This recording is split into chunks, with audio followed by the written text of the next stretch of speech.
we go. All right. Oh, yeah, look at him. You got to fight him on the surface. What I like to do is take an RC jig from Northland Fishing Tackle. Get the shiner after the fish attacked it. Hook 'em weedless style. This puppy wanted a jigging size sucker minnow. Yeah, sucker minnow.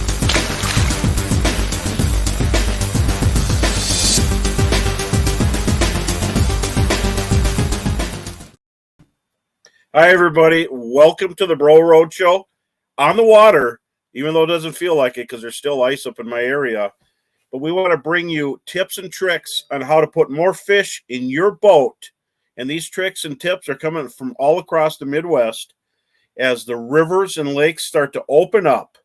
And it's just like it's like Christmas in the spring, waiting for that open water just to see it again after a winter of ice. Before I bring in Sam, my co-host, and everybody, you remember Sam. He's awesome. He's my anchor. I would like to introduce you to Brooke Drace, our producer of our show. Hello, Brooke. How you doing? Hi, bro. How are you? Brooke worked with me in the past. She was a marketing person at Frabill, and she is absolutely fantastic, and I'm so glad that she's here. And thanks for being a part of this. Yeah, I'm happy to be here. Yeah, it's great too. And your husband Tony's been fishing local areas there already in open water. Yep, he has his boat out every weekend. We're gonna have to get some pictures next week. But so let's go ahead and bring in Sam.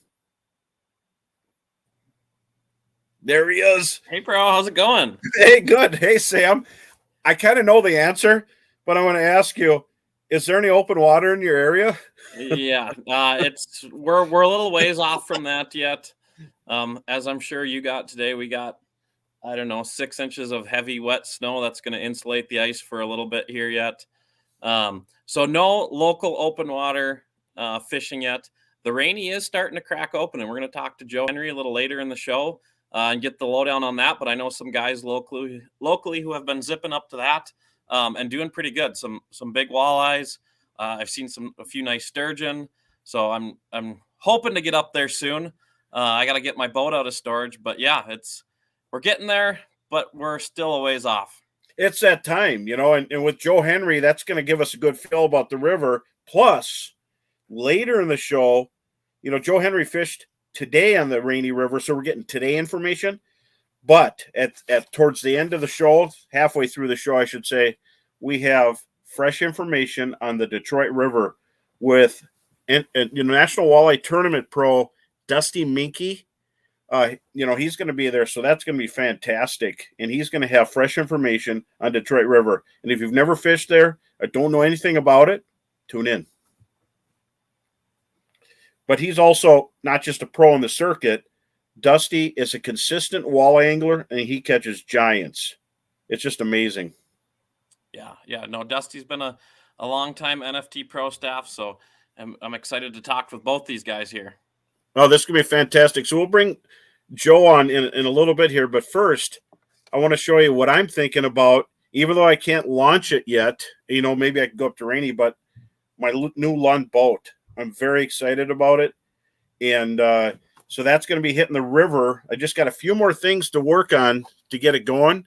I do put it together, but I have a buddy helping me. And basically, Todd said, don't work on anything without me being there so I don't have to redo it. And I'm like, gee, thanks, Todd.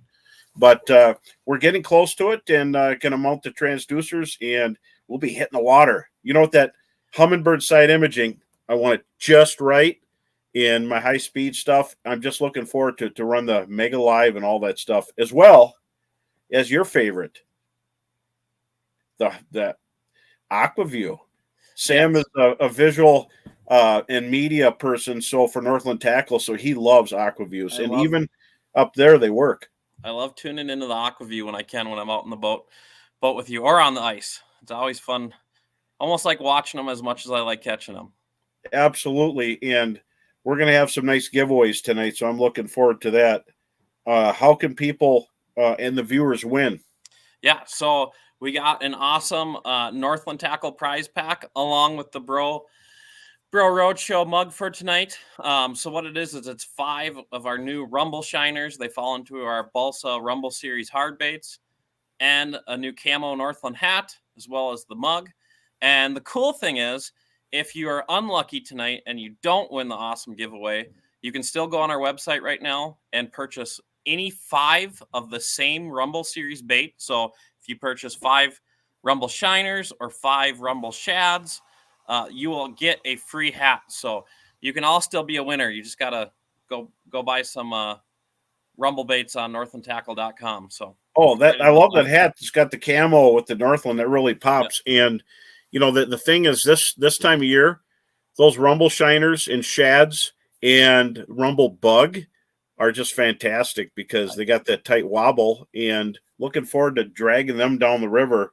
And some people, are hitting the Mississippi. Some people are hitting the Rainy. Some people are still hitting the Fox. They've been out there for quite a while. And of course, the Detroit River. So it's all happening kind of right now. And that Rainy River opens up more and more every single night. Once it starts, it's like a chainsaw going through that ice. And hey, it's Chase, amazing. Good to have you back. How fast that moves. Eric, my boss, who's been on the show before, Eric Nag, he was just up fishing actually with Gussie up in Canada last week. He came home and he said they're still ice fishing underneath the bridge there in Baudette.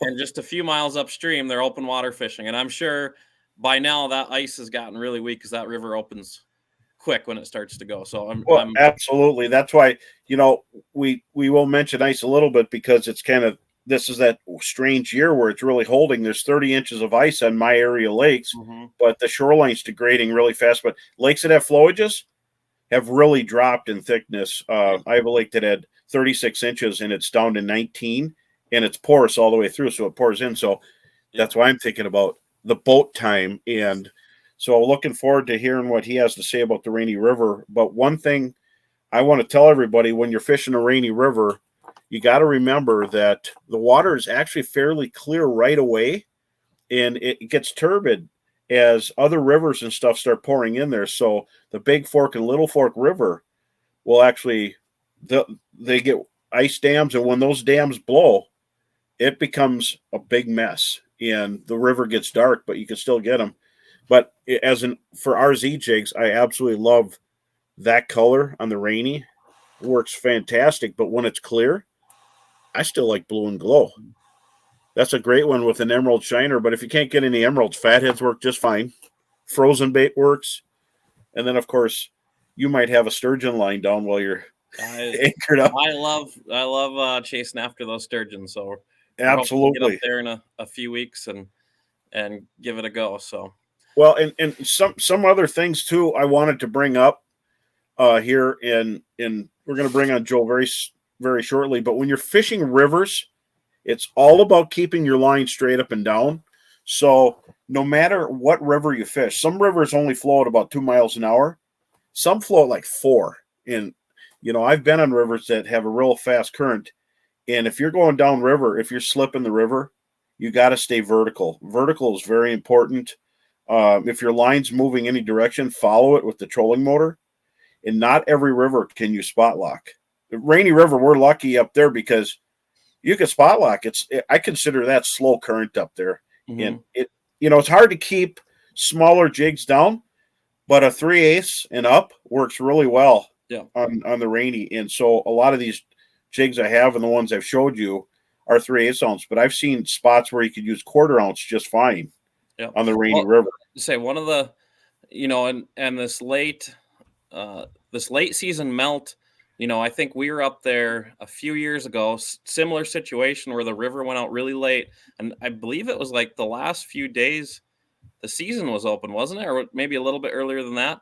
But we had one of the best, well, not one of the best, the best day of walleye fishing I've ever had in my life. I caught, I personal best like 4 times that day. It was insane how many 27 plus inchers were in that school of fish. It was a lot of fun. And we were using 3/8 ounce whistlers and thumper jigs that day. So we were using Sunrise thumpers and a Pink Tiger whistler, which is very similar to this rumble bait. And we had a question here are there dive charts out for the Rumble series? And I heard that they're already out for your phone, so definitely check it out. Yep. How you doing, guys out there? But so there are the dive curves are on your phone, so you can get them for the Rumble series. And Yep.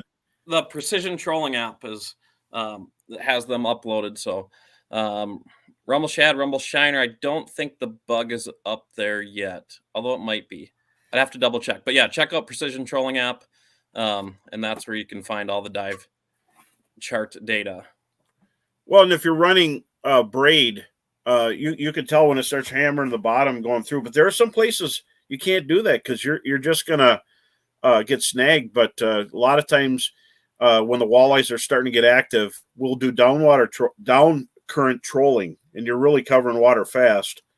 And just be ready. You need a breaking point. But so one of the question that just come up, one of my favorite baits of all times is the Fireball jig head, which has got this short shank on it.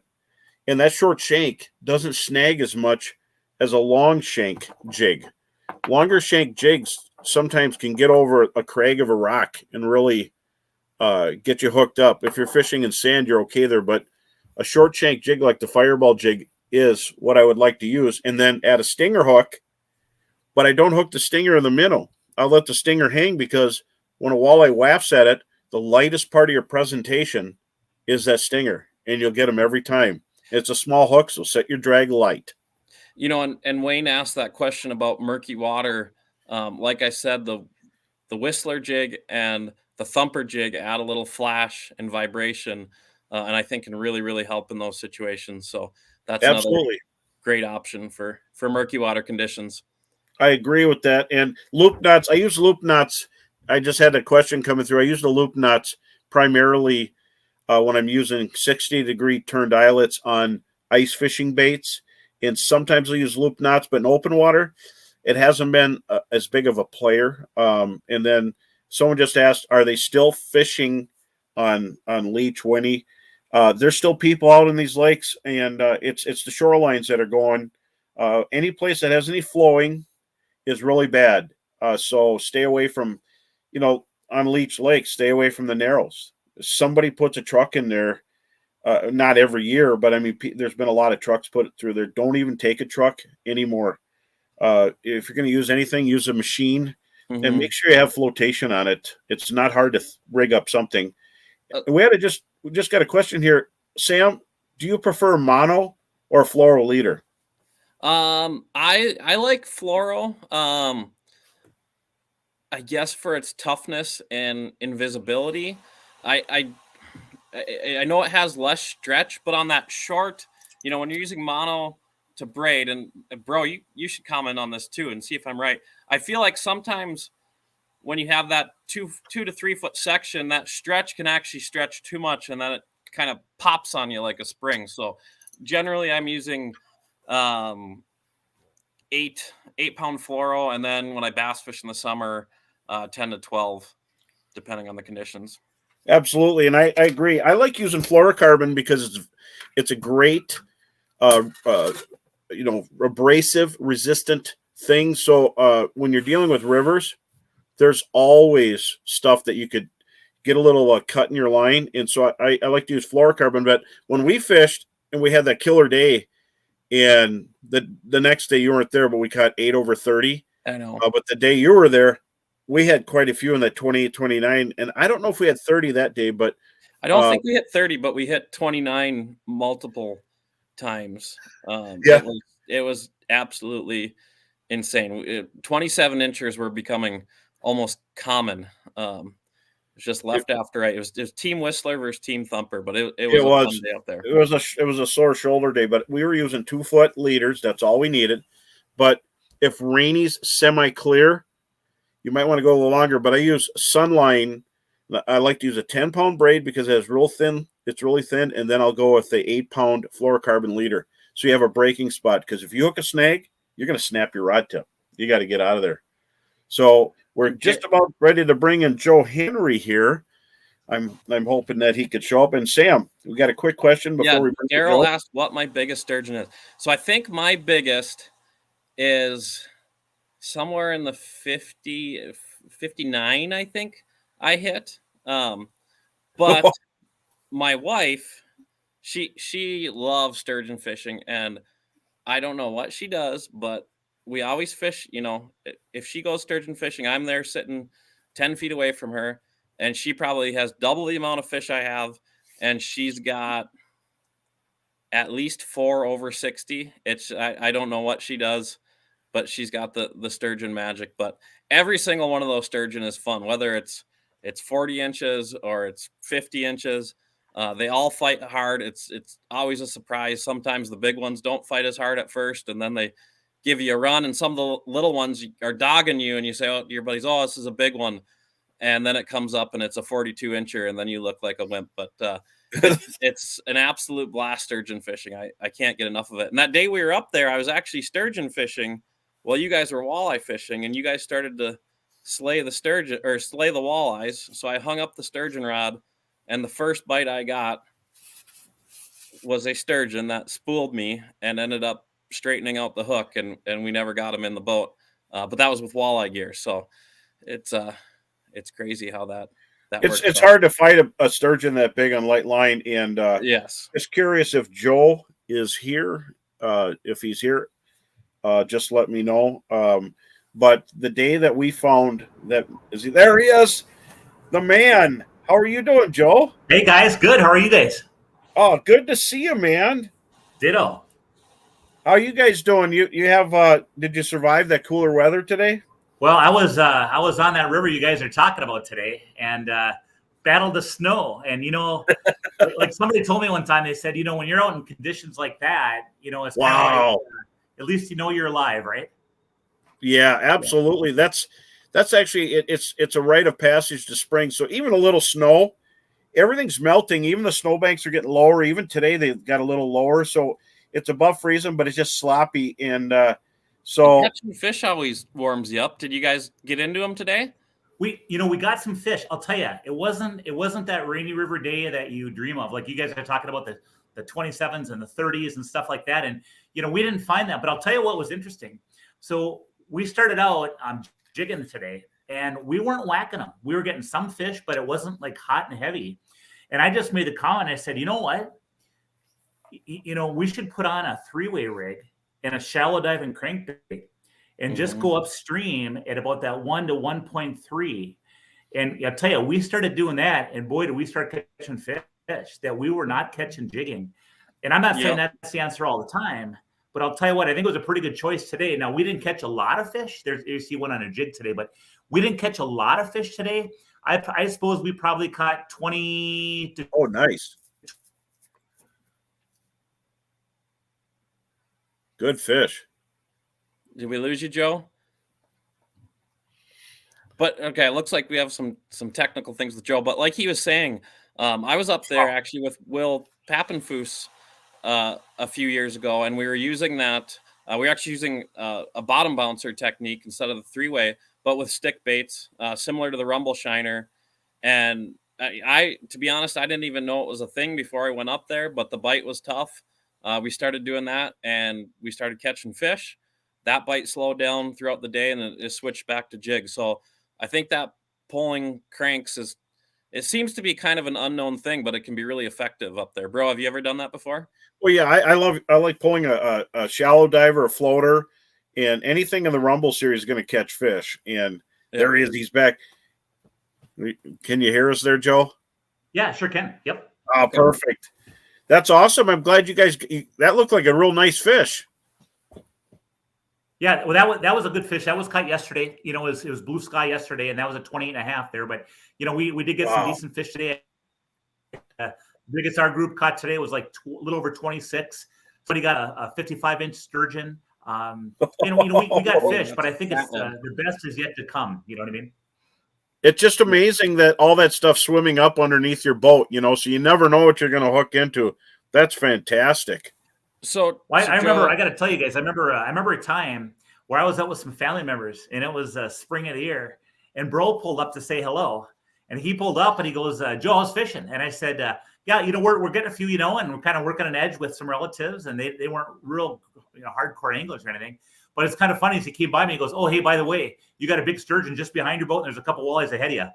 He had side scan on. I love that on the Rainy River with that, especially in the hard bottom areas. And Sam, you're my witness. I had one morning that it was terrible. I ran all over the place, and I slowed down and I hit a pocket I haven't fished before, and I wasn't sure if they're fish because there's so many, and that's when we lit into them. I haven't had a bite like that since. I've never seen so many fish on the screen, but that was even spot locked afterwards. Spot locked. You can just see the dashes of when they swim through the side imaging. So everything kind of looks the same, but when a fish swims through, you see that dash, and we were using that to see which side of the boat the school was running on. And it was kind of funny because for 10 minutes, it would be mine and your side of the boat. And then the other 10 minutes, it would be the other guy's side of the boat. And we were all getting bit. So it was a lot of fun. And that's where you use jog. It's interesting. As you guys know, we just opened up here just before the weekend. Birchdale opened up. That's the first one that opened up. And then, that open water line makes its way towards Lake of the Woods. So that open water line, we track it really close, and it makes its way to the west. So, man, Birchdale opened up, and just a couple days later, Frontier opened up. So thank goodness there's a couple boat ramps open. That's nice because it alleviates some of the pressure. You know what I mean? Yeah. Now, our season goes through April 14th for walleyes. For sturgeon, it's a combination of catch and release or a keep season that goes all the way into mid-May. But we still got some good fishing left. And honestly, I think with water temps starting to warm up, I think the big fish are still coming up. So, Joe, where's the best place to look for both the ice report for what accesses are open, but then also the fishing report? Because the river system, like you said, it can be sometimes hit or miss, and it can be absolutely on fire. So where should people look for fishing reports and access reports? We keep the Lake of the Woods Tourism Facebook page. We try to keep very, very active. So we're in tune with all the resorts, local guides, et cetera, et cetera. So we really try to pump the information out there, Sam. And there's also some very, very good local resorts and guides. Royal Dutchman Resort they were just really going out and doing almost daily reports on ice conditions on the Rainy River. That resort is just a little bit east of Baudette. And then you have some other local guides that are doing a really good job of keeping up on things. There's also some local Lake of the Woods fishing pages, but we really try to. I try to disseminate all that information and keep people up to speed. And for us, we put out a weekly fishing report. But this time of year, you almost need it daily, and that's where our Facebook comes in. Facebook and Instagram. That's fantastic. You guys have that going on, and it's really cool up there because this is that time. Thanks for the comment there. There's guys who actually take a bobcat down and they clean the ramps off, or I'll tell you who does that. So it was interesting because this year, so the Birchdale Nelson Park Birchdale access popped open. What we didn't know is there was a good sheet of ice underneath the water glued to the bottom, so it was hard to back the big trailer down. So some of the first boats got there. So you had all these anglers wanting to drop in, but that big sheet of ice was there. And for big trailers, it was hard to drop in. You had about 8 guys out there with chisels and saws for cutting a spear hole. And everybody was working on that ice chunk. It took them about 3 hours plus. They got that chunk out of there. And then everybody started dropping in. But who does a good job is Couchiching County. We have a spring fishing meeting every year. And we have DNR enforcement, DNR fisheries, Cooch and Lake of the Woods County. We got the Sheriff's Department. We got Ontario Ministry of Natural Resources. All these stakeholders come together. And that Cooch County will actually go down there and clear those accesses out. And then what they'll do is they'll take that backhoe and they'll push that ice away from the boat ramps. Really, it's a safety measure so people aren't trying to back their trailers over the ice. Yeah. But they do just a phenomenal job of backing up. And of course, things like public safety, putting out signs saying congestion, special event area ahead, letting you know that an access is coming up and there might be people walking across the highway. But you kind of get it. But I mean, everybody kind of working together, and it makes this a tradition of spring fishing on the Rainy pretty special. It's fantastic, and thank you, Couchiching County and the DNR and all those people that did that Birchdale Nelson access. And how many accesses can you back a boat in? Is there just 2 now? And which ones are they? So right now it's 2. So starting from that open water goes from the east and makes its way west towards Baudette. So the first one is Nelson Park, Birchdale, which is about 30 miles to the east of Baudette. And then second, we have Frontier, and that's open also, big boat ramp. Next will be Vitus. Vitus is located right by Clemenson, kind of by where the Rapid River comes into the Rainy River. Then the fourth one that'll open up eventually will be Timbermill Park, which is right in Baudette. It's on the main channel in Baudette, just a little bit upstream from the International Bridge. And then eventually that open water will make its way towards the Wheelers Point public access, the boat ramps. And that's, way up almost by 4 Mile Bay, where the Rainy River enters into 4 Mile Bay, and then Lake of the Woods. And that's all catch and release right now, just so if everybody knows. And the only open place now is still past the Gap, isn't it? For Correct. catch and keep. So by definition, the walleye and sauger season goes through April 14th. 4 Mile Bay and Rainy River is catch and release only. Lake of the Woods, if a person, for instance, was out ice fishing right now, there's no open water in the river. But if you're out ice, or on the lake, I should say. But if you're out ice fishing, you could keep some fish on the lake. Anything on the lake side through April 14th, you can keep fish. On the river and bay, 4 Mile Bay, you can't. And pike never close there, do they? Nope, pike never closes. So we still have anglers that are out on the ice on the western part of our basin, a Big Traverse Bay, and they're still going out.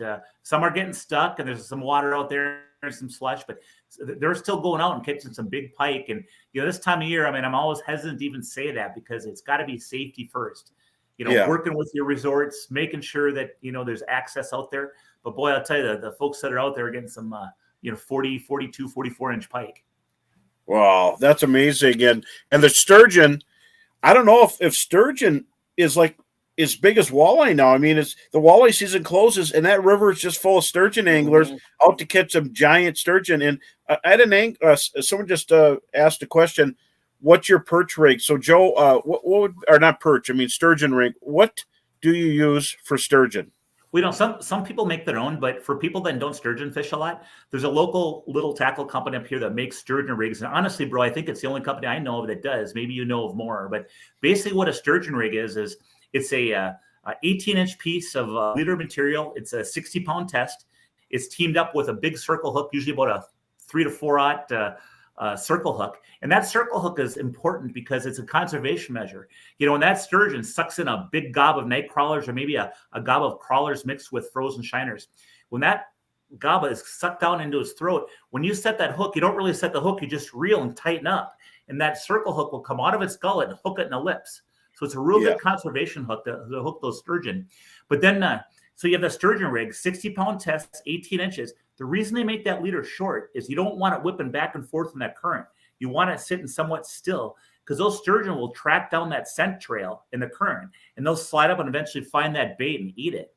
Now on the weight, normally we use a flat weight. It's called a no-roll sinker, and normally you're using about a 3-ounce no-roll sinker, give or take depending upon the current. This year 3 ounces is probably good, and then it's just a matter of flipping out your bait. As you know, I mentioned a ball of night crawlers. You might put 2-3 crawlers gobbed on there. Maybe you mix the crawlers with frozen emerald shiners, and then you pitch it out. And a lot of times you're fishing the holes of a river. So whether it's right in the middle of a hole or maybe that upward slant where those fish are swimming with their nose in the current, swimming up to that upward slant to feed, and just kind of anchoring up in different spots. You guys mentioned electronics, and as you know, side scan, those sturgeon are pretty fun to spot on side scan, aren't they? Yeah, absolutely. The Humminbird shows even their whiskers, and it's a deadly tool. And I found sturgeon in places I never thought I'd see them. Just little depressions on a big flat that was shallow, and there's a bunch of big hog sturgeon laying there. But one thing I like hooking them with heavier line. I like to get them in. I don't want to wipe them all out and stuff. But just real quick, we're going to be getting close to the end here. But Joe, if people want to go up there, could you give them a link and tell them what to do so they can get up there and fish in the God's country up there? Yeah, you know what? Hey, it's small water. You need 14, 16, 18, 20-foot boat, whatever. Boat ramps are open and lodging's open too. If you want to find lodging and more information on Fishing the Rainy, check out our website, and that is Lake of the Woods MN for Minnesota. lakeofthewoodsmn.com. And Joe, you're just an awesome guest to have on, and I know we're going to have you again because you're just a fountain of information. And thanks for coming out tonight. And we will see you very soon. Thank you very much. And Sam, could you tell people how they have a chance to win? So if you forgot, or if you're just tuning in, we got a prize pack tonight. 5 Rumble Series hard baits. These ones happen to be the Rumble Shiners, a Northland hat, and the Bro Roadshow mug. So you can like, share, and comment your questions, and you'll be entered to win on this giveaway. And then also a reminder, if you don't win, we have a promotion running on our website right now that if you buy 5 of the same Rumble Series baits, so 5 Rumble Shads, 5 Rumble Shiners, 5 Rumble Bugs, you can also get a free hat. So, oh, that's awesome! What a cool looking lid. Like, comment, and share, and try to win them so you don't have to buy them. That's sweet. And Sam, this is gonna be great. We have a legendary angler here, and he just got back from the Detroit River National Walleye Tour. Dusty Minky, who was a top 10 pro there, who showed that he's got the stuff to make it happen in any adverse condition, is here now. How you doing, Dusty? Hey, I'm hanging in there. Thanks for having me, guys. Yeah, this is great. Talking about fresh information, huh, Sam? Oh, yeah. Yeah. And so Dusty's been a long time Northland Pro staff, so it's awesome to have you there. And he's not only is he's a good touring pro, but he's kind of a local Bemidji area and Leech Lake hammer, too, when it comes to walleyes. So, yeah, he's been over there. He's hammered fish on all these areas. And any tournament that he fishes, he's going to bring it. He always does. And his dad's a great angler, and his brother, too. Yeah, my brother does the bass side of things. And when you have old Uncle Todd in the boat, he's something to reckon with. Bro's seen it firsthand, right? Yeah, he's just a killer on it. And I was going to ask you, Dusty, the world wants to know, how was the walleye fishing on Detroit River here? And you were just there a few days ago and got a top 10 in the biggest walleye tournament in the United States going right now. Yeah, the fishing was it was really tough. We were challenged with really cold water. A late spring, last year, you look at the dates on the Rainy, we were catching nice walleyes 2-3 weeks ago. So the Detroit River is fishing really tough and really late spring there. So it was a tough bite. I think the first day there was 56 guys that zeroed. So, and I was in second place with only 3 fish. So, that's my kind of fishing. I like a tough tournament and a grind.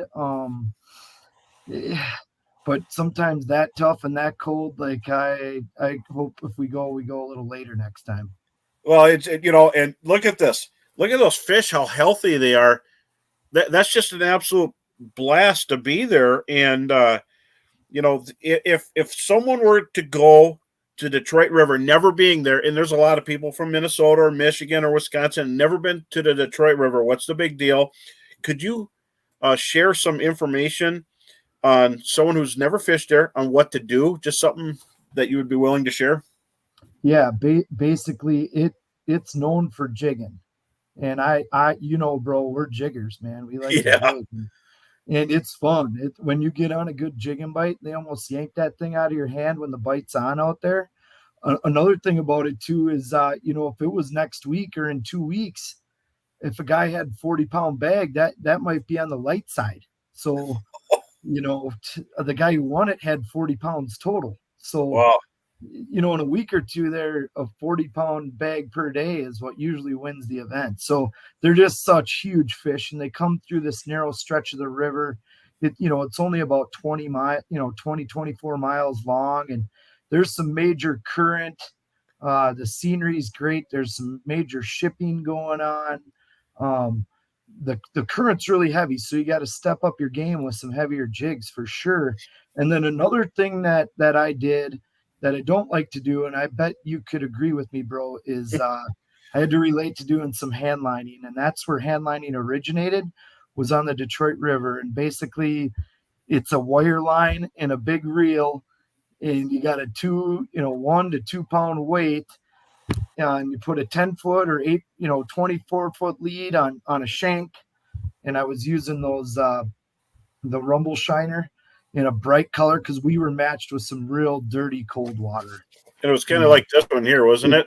Exact color. Yep. The brighter. Brooke, can you bring up that photo of the Rumble Shiner? Yeah. There Oh, it is. there it Yeah. is. Yep, it's a little shallow. Yeah, and as you skip can see, so the water's very cold, and that rumble shiner just gives a little wobble. You know, any other type of shad type bait gives it's just too much vibration. It's so early and the water's so cold. You know that lure's just needs a slight wobble. And the nice thing about that small bill in the river is you're not catching as much debris, right? And on those hand lines, it with those leads, it works perfect. And then I was trying to save time, and I was also doing some jigging. So there gets to be quite a bit of boat traffic out there.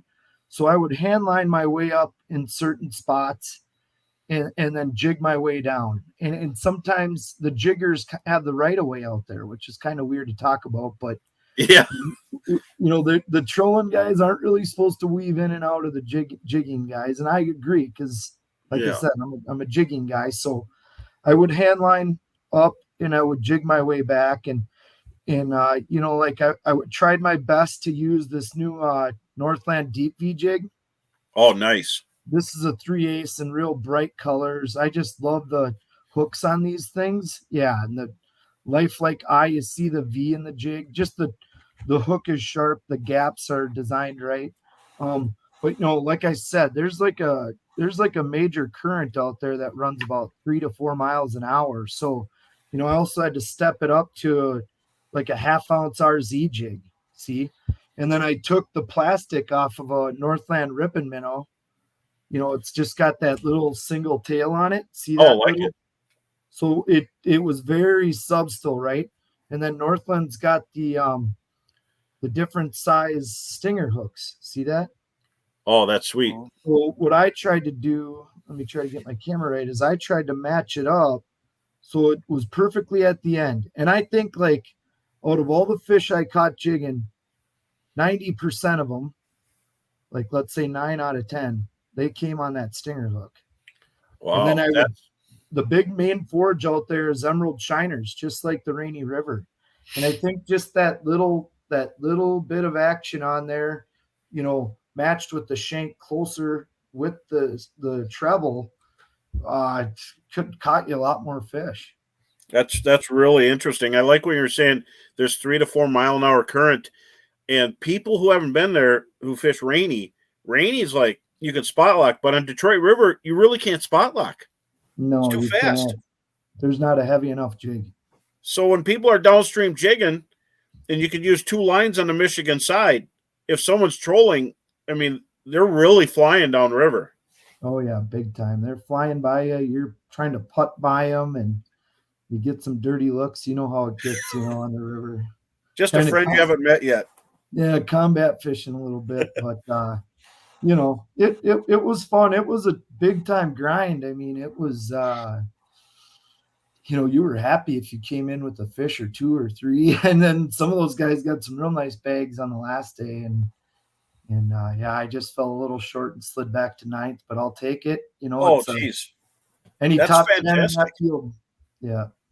And you're talking about a river that's 20 miles long, or should we call it a strait? Because it's not really a river. It's a strait between 2 Great Lakes, and it's the water's aqua blue. Or actually this time it was all stirred up, wasn't it? It was, but you're right. It can be 5, 6, 8 foot visibility. But we got the first day canceled, and it stirred that bad boy up. And you were talking, that's one thing about the Detroit too. When you start your morning and you look in the water and you can only see 6 inches down, you better get your hand lines ready.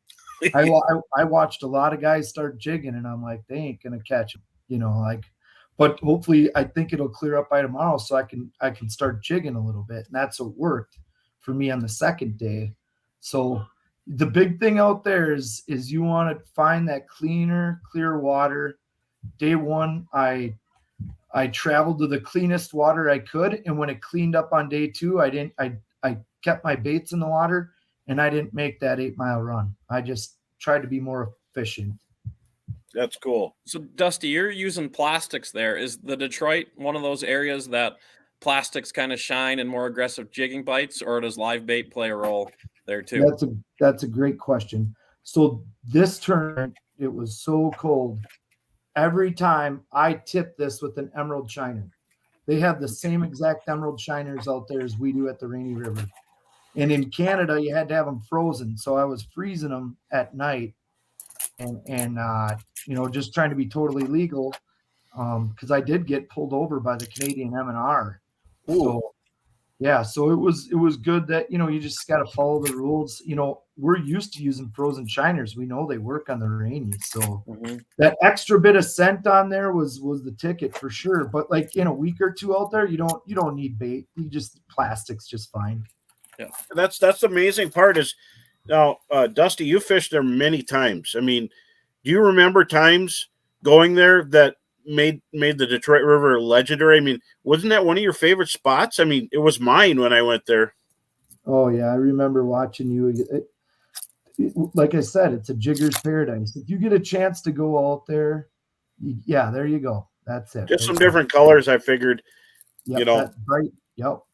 And then with the dark stained water, the dark colors work too. So, but the bright colors and dark colors. But like I said, if you get a chance to check it out, and it's this time of year, our lakes are still frozen, and you want to make a good road trip in a week or two, go to the Detroit River. It's phenomenal, and their fish are so big. And it's a little bit of a hike from northern Minnesota, so it's a good bite when you guys are driving down there to go fun fish. I know, bro, you used to make a trip almost every year just to fun fish with Heather down there. So 14-hour drive or something from northern Minnesota? Yeah, it's a long drive, but on the way we could visit her family, which is halfway. And so, we come around on the border of Indiana and Illinois and stop and get a pizza there. And then when you go in there, I don't like driving into that area at night, as much. There's just, and I don't like traffic. So the real thing is to go super early and get in there. But one thing about the Detroit River, it's like anything else. You just go there. And I met people who've never walleye fished that were drifting on a good day in Detroit River and catching 5 to 10 pound fish. And I had one drift, just to give you an idea. And I haven't been there for, this was probably 4 or 5 years ago, but in one pass, a quarter mile down a sandbar, my best 5 fish were 48 pounds. Yeah. And that's what Detroit River can do. And then one of my good buddies out there, Joe Raymer, had a fish of a lifetime. He said it was like a 32, but it was full of eggs, and said it was like a wall hanger, a 13, 14 pounder, but I wouldn't let him bring it in because there was tournament pros around, and we ended up losing it, but that's okay. It got the spawn, but this is a lake that's connected to Erie. And so they come through, and it's a narrow window to get them when they're really big and fat, but you talk to the people there, they fish into May. So if you can't just go right now, go in a couple weeks, whatever, go to Rainy, but there's so many places to go, and Dusty knows, he's been to them. You got the Fox River, you've got Chamberlain and stuff like that. And now if you had to pick, and we're going to go off subject here, Dusty, people are going to want to know, if you had to pick one lake, and I know it's tough because you got to fish all over the country, one lake as a lake to spend your time and fish, which one would it be and why? Well, I told you earlier, and I'll stick to it, but for me, it's a toss-up because I guided on Lake of the Woods and in the Northwest Angle.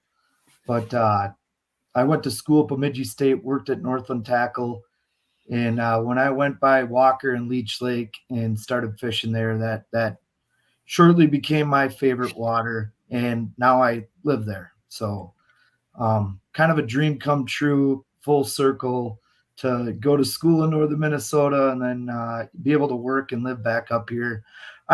Leech is just so awesome. Like, you can catch fish all year.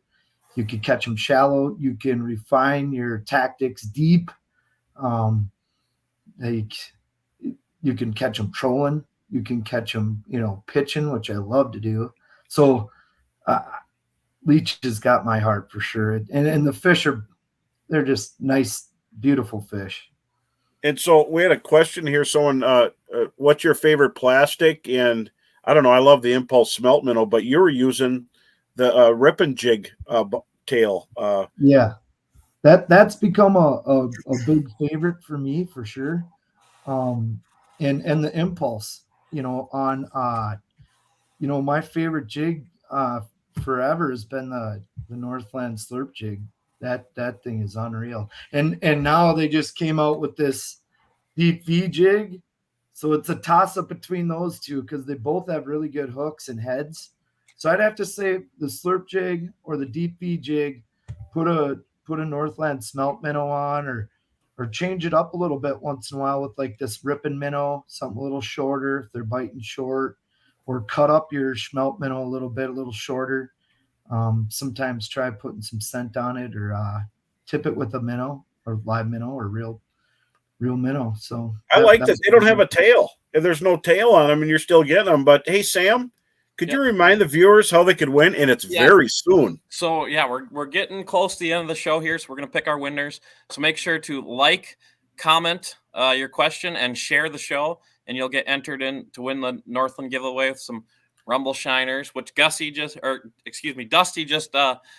well at the NWT event on, and the Bro Mug. So make sure to like, comment, and share. So Dusty, you talked about hand lining and some interesting techniques. What do you think you've learned, or have you taken away from traveling all across the country fishing walleye? Do you bring some of that back home to Leech Lake and some of our surrounding lakes? Oh, for sure. Like as boring as it is, you could really mop them up on the Rainy River with some hand lines. But I'll be having a jig on when I go this weekend. Well, let's say Joe was talking about a kind of a dumb, you don't have to drag a 2-pound weight around on the Rainy, but using that 3-way rig or bottom bouncer to pull around a little stick bait like that. So it kind of translates. And like I said, those guys I was doing it with the one day, they kind of picked it up doing the tournament scene, and it was something new to me at the time. So it's really interesting. Yeah, like the 3-way has always been my favorite. Like I put a snap on my dropper and just switch out the weights until you get the right line angle. You don't need to go get all that fancy stuff. I mean, like you guys were talking earlier, you can even do it on a heavier bottom bouncer. And one thing guys do too is they don't mess around with the lead length. Like that was a major thing at Detroit River. The guy who won it was using some really long lead lengths, and mine were just kind of basic, and that was the difference. So it's a hassle though. It is. It's a big. You're putting it over your shoulder, and you got stuff in your teeth, and you're fighting a big fish. Did you lose any on a hang when you're bringing them in? Did any come off? None of them did. For me, luckily. That's awesome. Those sharp hooks. But I think I did have a couple that you felt kind of hit the line, and then they weren't there. But it wasn't like one of those heartbreakers where you get it almost into the boat and it comes off. That luckily that didn't happen. That sometimes that's the difference between making it in that top 10 and not. I like that they like the smelt minnows. Thanks for that, Joe. Say, as far as it goes in the Detroit River, just a little bit more on that. If people go in there, they have great launches. I mean, really huge. Metro Park. They got Elizabeth Park. They got launches all the way up to Wyandotte. So there's a lot of places. There's marinas, but it's very limited on places to stay. You really have to find a place quick if you have some dates, isn't it? Yeah, that's true. We rented a nice verbal spot on Grosell Island. It was very safe, like very comfortable leaving my keys in the truck there. But like if you can go down to Monroe or some towns, just a little out of town, but there's hotels, and if you do a little bit of digging, you shouldn't have a problem finding some lodging, and everybody's really friendly out there. Elizabeth Park and Wyandotte are protected, gated ramps. It's really cool. It's a cool place. It's a very historic town, and to go in and catch those big fish in that congregated area, you don't need a very big boat. It's a lot of fun. It's a unique thing, and when we were there, we seen turkeys and swans and deer on the shore of abandoned steel buildings. But there's downtown Detroit, and you're fishing right there. There's Windsor on the other side, and the Windsor plant. And that can be really good fishing. I think the fish there I have something going on. They might be a little spinning around down there by the Windsor plant, but Yeah, for some you might reason be they able bit on my hook there. might be able to catch more there. And so, what's the next stop on the tour for you? And so where are you going to be heading to, and are you excited about it? Yeah, so our next stop is we're going to Chamberlain, South Dakota. We were there the same dates last year, and it falls on the 28th and 29th of this April. So I'll be leaving here in a couple of weeks. We usually go out and get there a week prior. You know, bro used to do the tour with me, and you get your pre-fishing in. And last year, Chase Parsons won it in some shallow, finger bays. I was on a good bite. I think I was in the top 10 after day one, and day two just kind of slipped away from me, and then I really swung for the fence and struck out. But I'm anxious to get back there because there's a lot of fish and they bite. It doesn't have the size like some of the other places we go, but it has a restriction. I think you could keep one per person over 20 inches, and the rest have to butt right up to that. So we're kind of familiar with that law here in Minnesota. So if you catch a 21, 22-inch fish, there's pretty likely you throw it in your boat. A 15-pound bag a day is going to be top 10 material out there, I think, unless the fish grew a little bit. But I'm looking forward to getting out there, and that's fun. That's a lot of vertical jigging, pitching, pulling bottom bouncers with butterfly blades and night crawlers, and guys catch trolling crankbaits, lead core. A lot of stuff works out there, so I'm excited to get out there. Hopefully the weather will be a little warmer. Yeah. Hey, Sam, we might have to jump in his truck and go out there. It's sounding a lot better than the snow we're getting up here. So yeah, do you have a certain event on tour that you're looking forward to this year? Is there one that shines to you? I think it was the Detroit River. Now the weather just wasn't ideal. Yeah. But I'll take that finish, and I like Chamberlain. And, Green Bay, some years I like it, some I don't. It should be a pretty good time this year. Last time I was in Prairie du Chien, I did good. So I'm looking forward to going back there on the river because I like fishing the river, the Mississippi. So, if I had a favorite, like I really like Lake Sakakawea, but we're not going there this year. So every place to me is fun. Like I don't try to get it in my head to be like, oh, I don't really want to go there. Mm-hmm.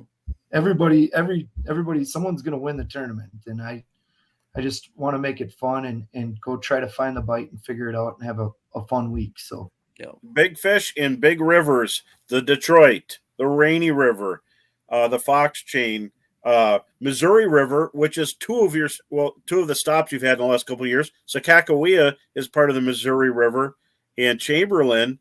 There's a lot of water. You could burn a lot of gas, and it's all bluff country, beautiful stuff.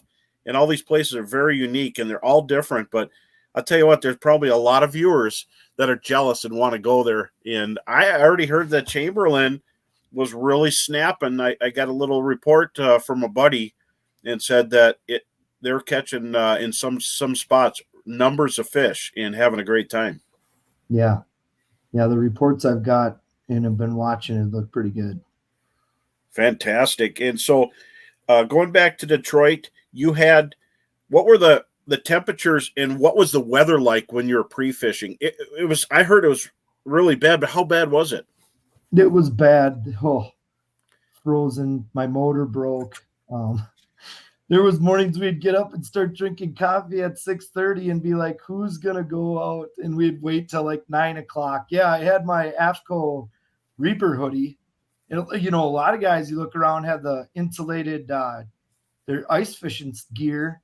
But I just layer up under that thing. Oh, that thing was built into my face, bro, for sure.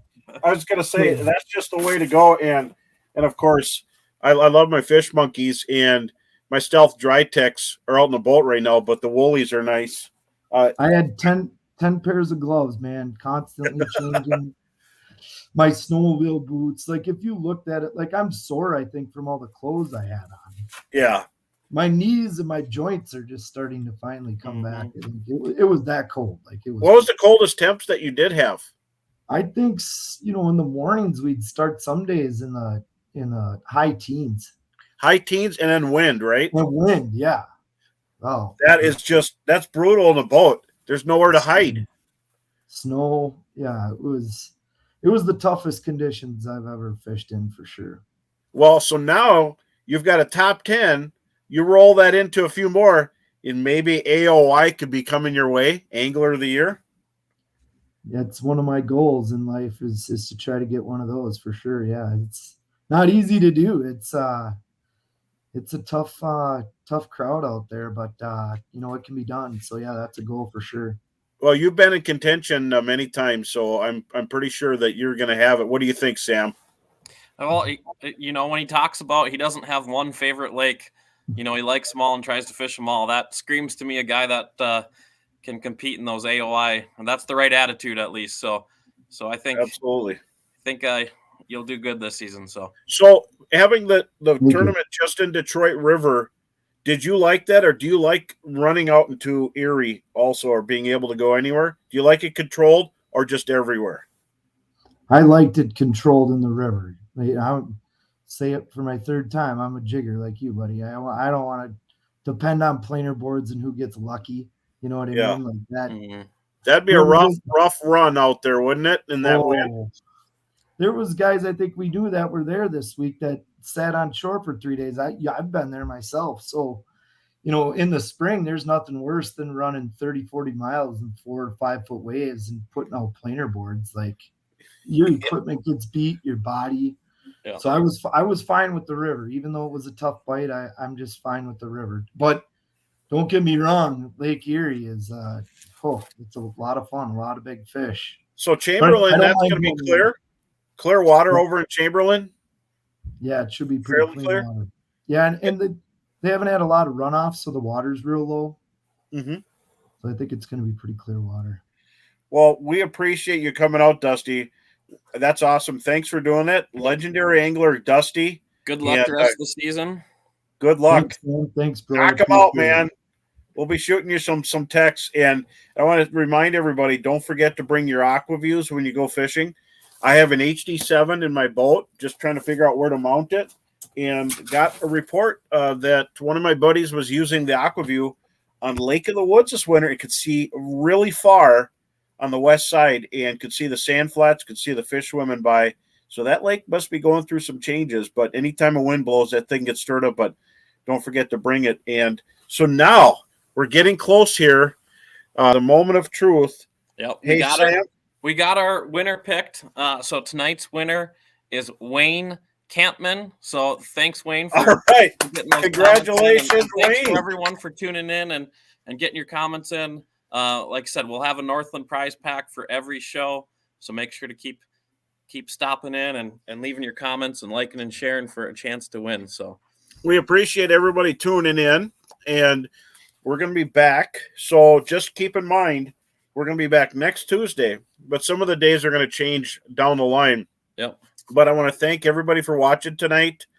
Tune in next Tuesday, and until then, good luck on the water, or good luck on the ice, because we're kind of in that thing. And special thanks to Joe Henry for coming out tonight, and especially a special thanks to Dusty Minky, and of course my co-host Sam, who is just awesome. He comes up with stuff that's just brilliant, and Brooke, the producer, fantastic. Everybody have a great night, and we'll see you next Tuesday.